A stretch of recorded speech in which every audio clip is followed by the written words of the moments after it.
say, for the next couple of minutes, and go directly to m.socrative.com, or if you've got a web-enabled device, feel free to go there. My room number is 88448844, so when you get to that website, you should be prompted for that room number, and you should enter it. Once someone's got into the room and got the first question, when you pick your name in, can you stick your hand up so I know it's working? Thank you.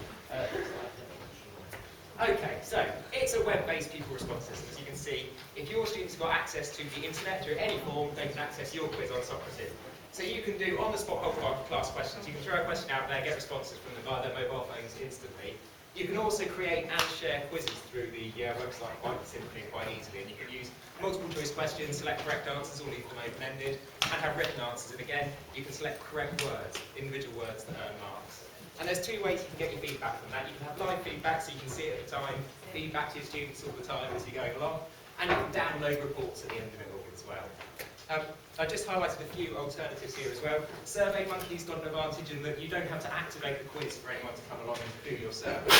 Poll Everywhere's a nice one as well, because you can have text going live up onto the screen. So if you just want to get a discussion going and have text messages coming in, Poll Everywhere might be better for this than Socrative. Infused Learning is almost exactly the same, but it allows your students to respond with a drawing, a picture, a diagram. Okay, thank you.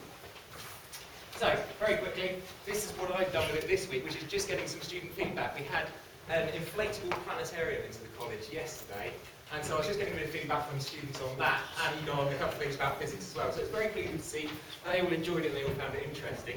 Then to the next slide. This student found the most interesting thing about the talk was the question they asked one of the researchers who was in, is that nebulae, gas clouds in space, may taste a bit like raspberries.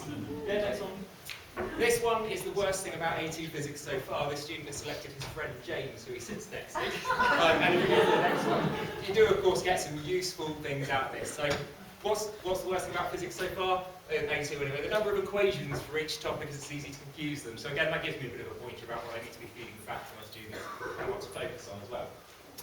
Okay, so I want to use Socrative right now for sharing some teaching ideas as well. So if you can go to m.socrative.com if you haven't already, put in the room number. The last question on there will be to put your email address in. If you do that, I'll email all the results of the whole feedback that I get. Looking at it, I've got 24 people completed the quiz already as well. So there should be lots of feedback to come back from that when it's all done. Okay, thank you very much.